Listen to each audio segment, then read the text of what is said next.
Ndabashuhuje mbifurije ibihe byiza. Nongeye kubasuhuza nyine mbifuriza kugubwa neza aho muri hose kandi mbifuriza amahoro y'Imana.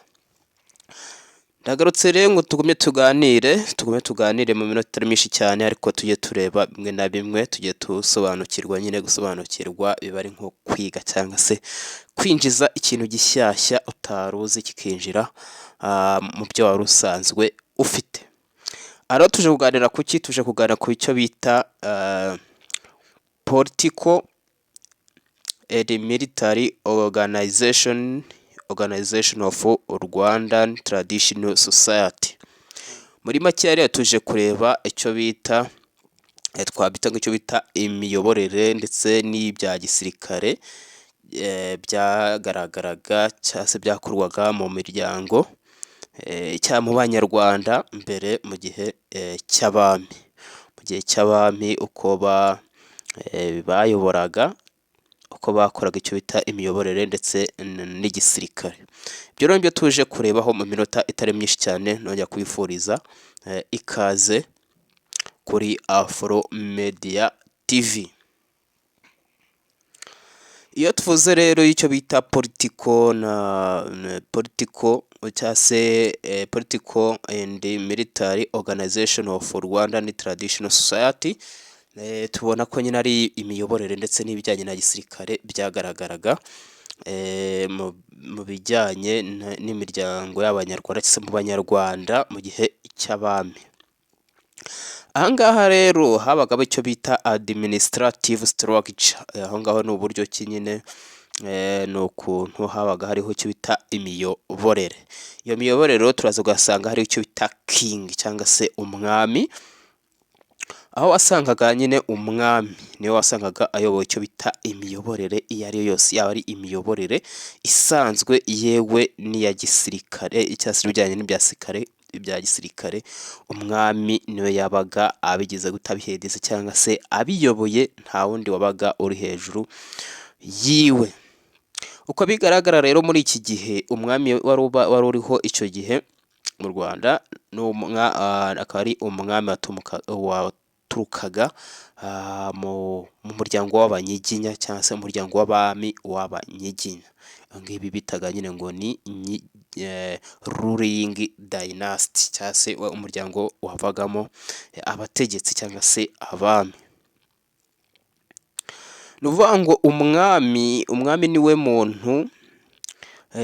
muntu yabaga ari we ufite uburenganzira bwose, haba ku cyo bita ubuzima bw'abantu yewe cyangwa se umwami niwe wabaga afite umwanzuro wa nyuma ku bijyanye no kuba umuntu yagira uburenganzira bwo kubaho cyangwa se ubwo kwicwa. Muri kiriya gihe cy'ubwami ni ukuvuga ngo umwami niwe wabaga wagena ko umuntu ashobora kubaho cyangwa se akaba yapfa. Umwami kandi yashoboraga kuba yashyiraho cyangwa se akanirukana abayobozi. Bivuze ngo umwami yari afite ububasha bwose bwo kuba yari afite ubushobozi bwo kuba yakwirukana abayobozi cyangwa se agashyiraho abandi. Kandi nanone niwe wabaga afite uburenganzira bwo kuba yateza cyangwa se yategura yakwemeza intambara yo kujya kurwana ahantu cyangwa se gufata ahantu.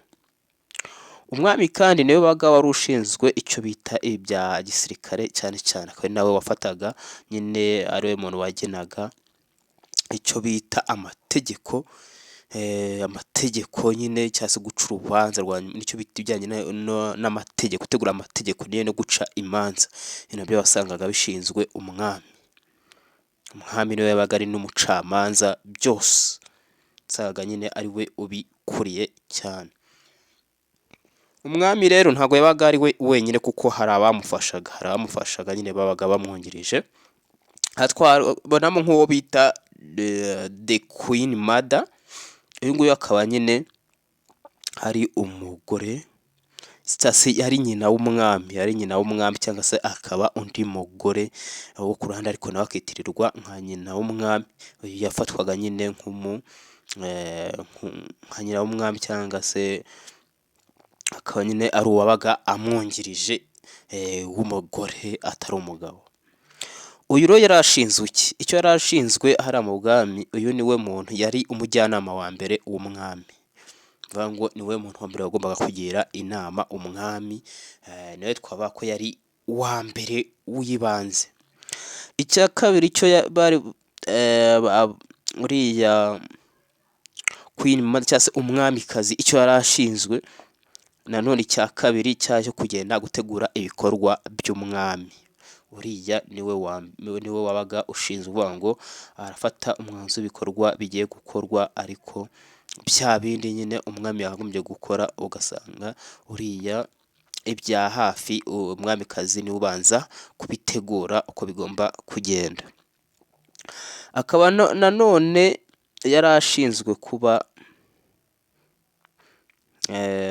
umwamikazi akaba yaragombaga kuba nibura byasigariraho umwami mu gihe umwami yagize ikibazo runaka, hanyuma umwamikazi akaba ari we uba uri muri izo nshingano.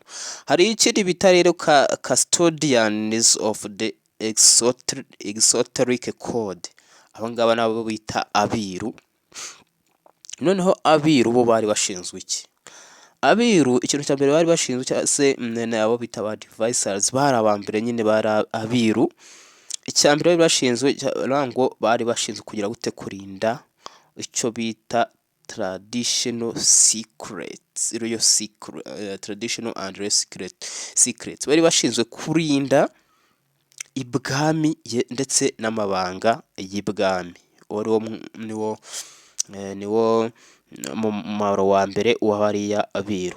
Ikindi cya kabiri bari bashinzwe ngo bari abajyanama, nibo nyuma y'umwamikazi nibo bari abajyanama nanone ba kabiri b'umwami. Mu gihe habaga havuyeho uriya mwamikazi, habazaga umwamikazi hanyuma hagakurikiraho n'abariya biru, nabo bafatwaga nk'abajyanama b'umwami ariko bakaba babanzirizwa n'umwamikazi. Ngo umwami yagumanaga bariya biru nk'abantu nyine afata nk'itsinzi cyangwa se nk'abantu nyine bamuhora hafi bo mu muryango cyane, bakamufasha gutegura ibikorwa nyine bitandukanye, ndetse akaba aribo yahaga amabwiriza y'ibiri bukorwe. Abiru kandi bagombaga kumenya icyo bita amategeko. Bagomba kumenya amategeko umwamikazi yahisemo kugira ngo ajye gukoreshwa cyangwa se azakoreshwe mu gihe kizaza. Abiru kandi bagombaga kuba aribo bazi ibijyanye n'amakuru yo gushyiraho umwami mushyashya mu gihe undi yavuyeho atakiriho cyangwa se yatanze. Bariya biru kandi bari bashinzwe kudekora cyangwa se nibo bari bashinzwe gutaka ingoma y'ibwami. Hari abandi rero bitaga aba great chiefs cyangwa se abatware b'intebe. Aba ngaba bakaba ari abari bakora icyo bita ama district cyangwa se twabyita nk'uturere tw'ubu, ariko bo babyitaga ibiti.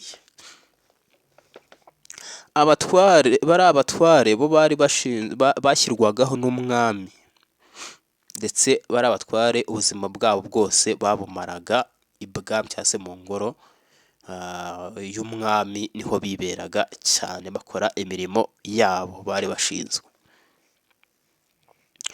Bariya bami bashyiragaho icyo bita abahagarariye icyo bita uturere cyangwa se ibiti by'icyo gihe.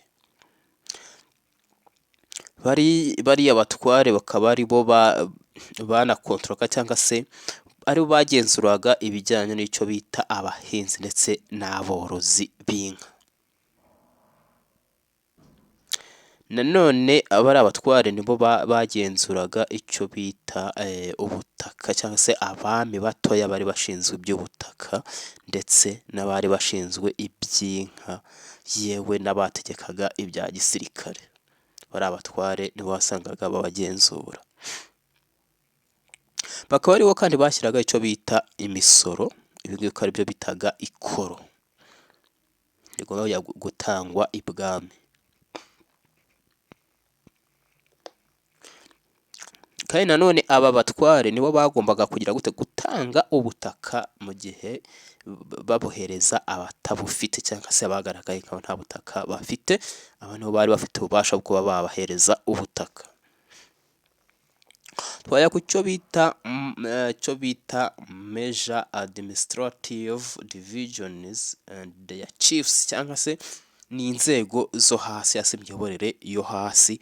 Twavuga nyine yari iri hasi, nkuko muri iki gihe twavuga nyine, nkuko twavuga nk'abamutwara, si bo bamudugudu n'ibindi. Aha naho za nzego zo hasi. Hari icyo bita ibiti cyangwa se district, ubwo twari nk'uturere. Bavuga ko u Rwanda rwari rugabanyijemo uturere cyangwa se ibyitaga ibiti, rwigabagabanyijemo ibiti, aho buri giti cyangwa se buri karere aho buri giti cyategekwaga n'abashefu babiri. Bakaba barabitaga aba great chiefs, cyangwa se abashefu bakomeye. Aba nibo bahabwaga nyine, bayoboraga biriya biti muri kiriya gihe. Aba ngaba bakaba barashyirwagaho n'umwami. Umwami niwe wari ufite uburenganzira bwose bwo kuba washyiraho bariya abayobozi bagiye kuyobora, cyangwa se bariya abashefu bagiye kuyobora icyo bita ibiti. Abashefu bakaba baragombaga kuba bafite, nubwo ari babiri, bagombaga kuba bafite ububasha bungana. Nta n'umwe wagombaga kuba arusha undi ububasha, bose bwagombaga kuba bungana. Twajya ku cyo bita ibikingi. Ibikingi nicyo bita sub district, cyangwa se muri iki gihe nicyo twakwita wenda cyari nk'amakomine muri icyo gihe. Ngo twari nk'uturere ariko tugabanyije dutoya, tutari tunini, akanone tutangana n'imirenge. Bavuga ngo buri giti cyagomba kuba kigabanyijemo ibikingi. Ibi bikingi bikaba byarategekwaga cyangwa se byarabiyobowe noneho n'abashefu batatu. Aba bashefu batatu bakaba nyine bagombaga kuba bafite icyo bita ibiti bitatu. Ibiti bitatu ni ngo ni uturere dutatu. Ngo niba bari batatu bayoboye ibikingi, ibikingi byaga birimo nyine uturere dutatu cyangwa se ibiti bitatu, nawe bikaba nyine harimo iyo mpamvu byayoborwaga n'abashefu batatu. Bakaba barashyirwagaho nyine n'umwami, kuko umwami ari wari ufite mu nshingano, niwe washyiragaho bano bantu. Aba bashefu rero bari aba bakurikira. Uwa mbere icyo bita chief responsible for land, cyangwa se yari umutware w'ubutaka. Uyu mutware w'ubutaka we yari ashinzwe ikirero hariya. Umutware w'ubutaka akaba ari we yari ashinzwe icyo bita umusaruro uturuka ku buhinzi n'ubworozi, ndetse n'uko uri bukoreshwe. Ikindi cya kabiri, akaba yari ashinzwe kwegeranya icyo bita amakoro, cyangwa se icyo bita nk'icyo wakwita nyine imisoro yajyanwaga hariya ibwami. Nanone uyu mutware w'ubutaka yagombaga gukemura, niwe wari ushinzwe kuba iby'ubutaka, ibibazo byose bijyanye n'ubutaka. Niba hari ibibazo byavutse niwe wabikemuraga. Kandi nanone uyu mutware niwe wari ushinzwe gutuza abantu bashyashya batari bafite ubutaka.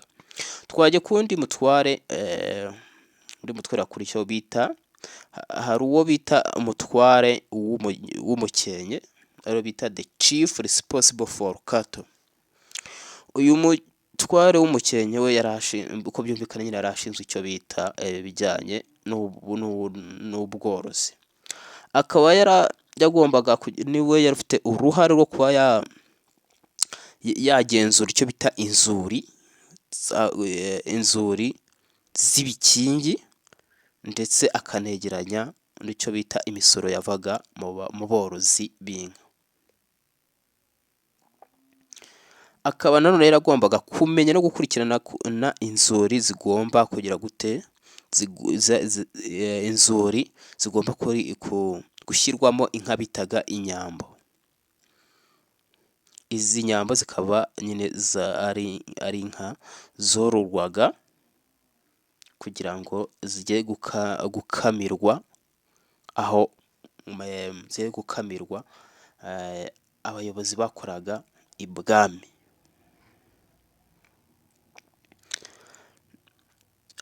Uriya mutware w'umukenke ntabwo yagombaga kugira itegeko iryo ari ryo ryose rijyanye n'icyo bita ububasha cyangwa se ku bucamanza, ntabwo ibyo byamurebaga, nta nubwo yari ashinzwe kuba yakemura ibindi bibazo byabereye ahandi, we yari ashinzwe ibijyanye n'icyo bita mu bworozi bw'inka gusa.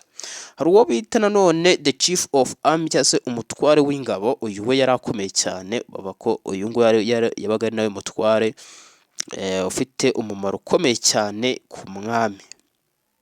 Uyu yabaga ari umuntu ukomeye cyane kuko ari we wasangaga agenzura byinshi cyane. Baravuga ngo uyu nguyu rero yarashinzwe kugira gute gukusanya no kwinjiza abana b'Abanyarwanda mu gisirikare cy'igihugu, cyangwa se kubinjiza mu gisirikare cy'igihugu. Uyu nguyu akaba ari we wagenzuraga ndetse akanatanga amakuru yose yerekeye ibiti cyangwa se uturere byose abijyana ku mwami. Niwe wari ashinzwe gutanga raporo y'uturere uko twitwara ayihereza umwami. Uyu mutware w'ingabo rero ni nawe yateguraga abasirikare bajya ku rugamba cyangwa se bajya kurwana intambara. We yari ashinzwe gushaka cyangwa gutegura icyo bita igisirikare kijya kurwana. Barabizi ko habagaho nyine kugenda barwana n'ibindi bihugu, bagenda bagura. Uyu rero niwe warasaga nawe yari ubishinzwe cyane, ko ari wateguraga ingabo zigomba kurwana izo ntambara zo kwagura ibice byakotorwaga n'uwo mwami. Akaba nanone yari ashinzwe gukemura ibibazo hagati